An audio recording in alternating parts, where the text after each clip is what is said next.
formales difieren mucho de lo que sucede en el ámbito informal. No es que apoye la piratería, solamente hablaría de la cantidad de lectores. Hay una gran cantidad de lectores, pero que no pueden comprar el libro en ediciones originales por sus altos precios.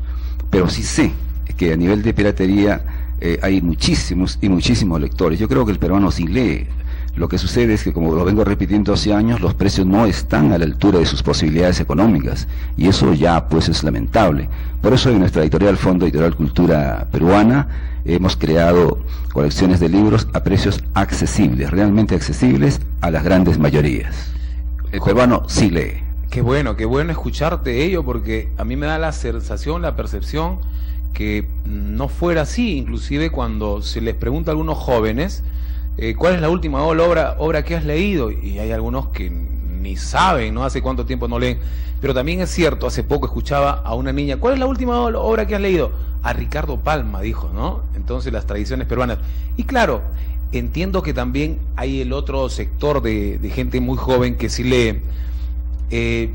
Yo entiendo que en estos últimos tiempos pareciera que le están dando bastante importancia a esto de la lectura, que nos hace mejores seres humanos.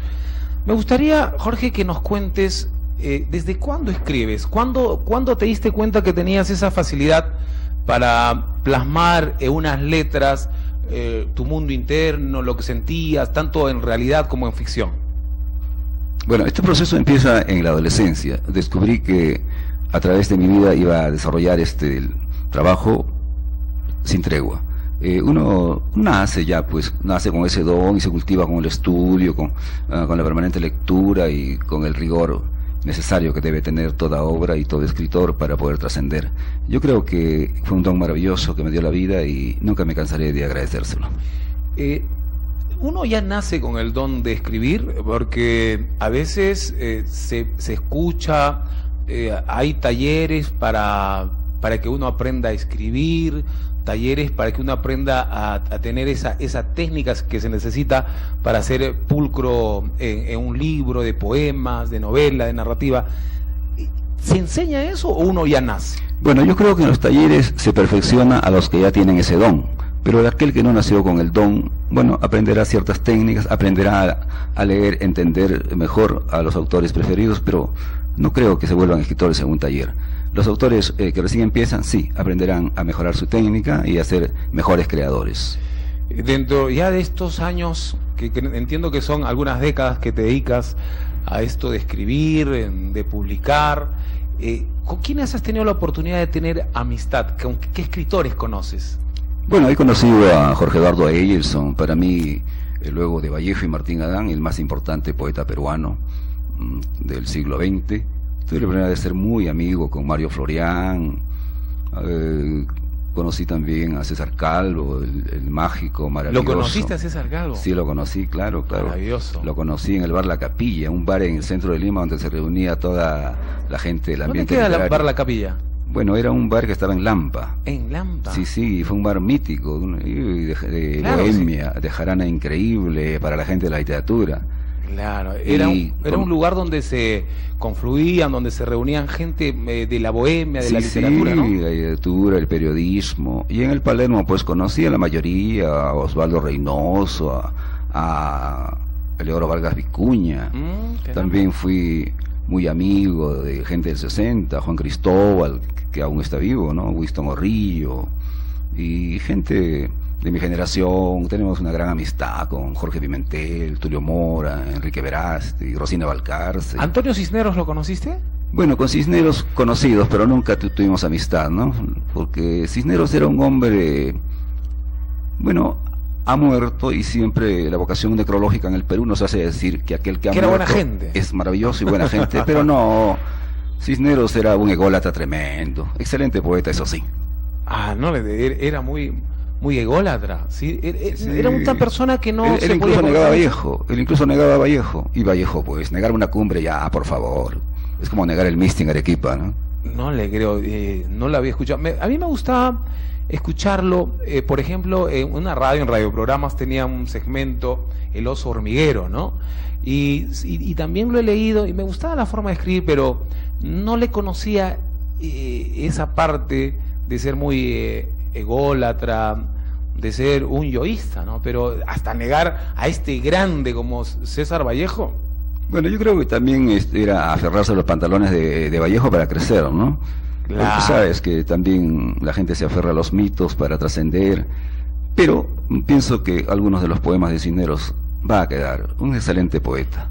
Como persona, pues, no lo celebraría. Qué bueno que le digas, porque siempre no hay novia fea, no hay muerto malo, no hay niño horrible, entonces hay que decir las cosas por su nombre, ¿no? No, yo sí he tenido novias feas y también novias bonitas. Claro, y siempre hay que yo, por ejemplo, en cuanto a música se refiere, he tenido la oportunidad de conocer al señor Augusto Polo Campos, y como persona, la verdad, no me gusta para nada, pero como compositor tiene temas hermosísimos, ¿no? Me refiero en cuanto a la música. Claro, hay un desdoblamiento. Uno es el creador, el artista, y el otro es el hombre cotidiano. Entonces ahí muchas veces hay un desfase, sí. Jorge, pero ¿se puede ser un tipo hasta cierto punto, entre comillas, malo, ruin, vil, y sin embargo hacer unos temas, una poesía lindas y hermosas que encanten, que encandilen a la gente?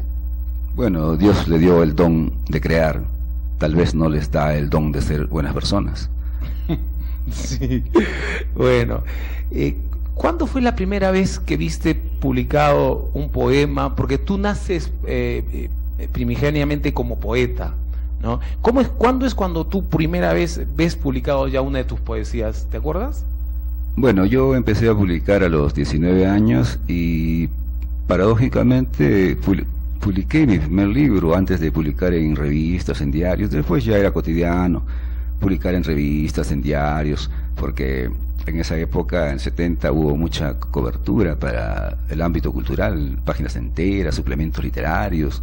Recuerdo que el maestro, y hay que decirlo con mayúsculas, el maestro Augusto Tamayo Vargas, gran amigo mío, primer crítico que reconoció mi obra. Claro. Dirigía el suplemento Garcilaso, en Ojo, donde publicábamos todos los poetas jóvenes, páginas abiertas, páginas enteras, en fin. Hubo mucha difusión en esa época, pero yo publiqué así, mi primer libro. Anteriormente no había publicado nada.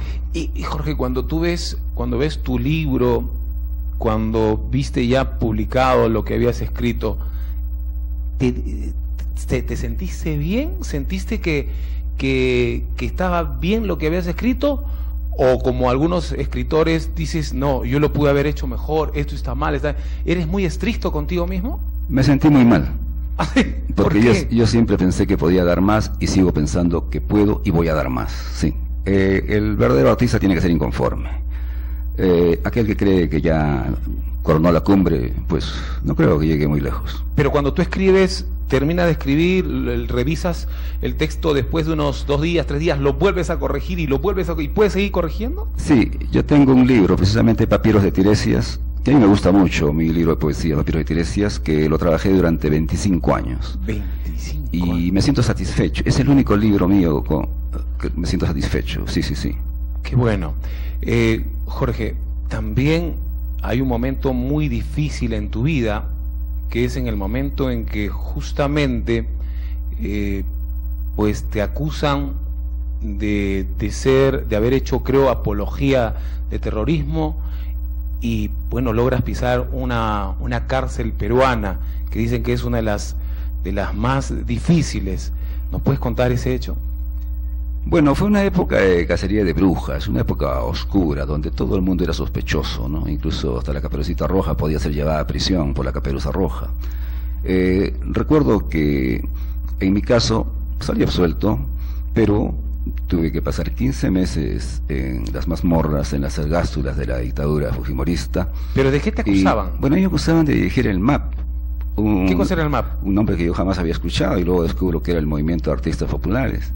¿Y por qué se sospecha esto? Porque yo siempre he creído en la masificación de la literatura, como ahora lo hago a través de mi editorial, la Press Economics. Y en ese tiempo yo movía un grupo de gente que vendía mis publicaciones, mis libros, en calles, parques, en los buses. En aquella época estaba de moda vender en los buses, ¿no?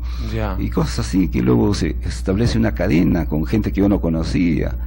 Y en fin, llegan un amigo mío que era director de teatro, que era amigo de un amigo, una cadena increíble, novelesca como muchas cosas que han pasado en mi vida. Pero me siento agradecido por haber descendido al infierno para dejar el mensaje a los hombres del presente y a los hombres del futuro de esta barbarie que no debió merecer y no merece que se repita en el país. Fue una locura, fue un acto de pesanía la que hizo Sendero Luminoso. Bueno, yo le decía al escritor Jorge Espinosa Sánchez, que nos está visitando, yo le decía que, bueno, cómo son las cosas de la vida, ¿no? El señor Alberto Fujimori, que hoy clama por su libertad, exigiendo, no pidiendo, exigiendo el indulto humanitario.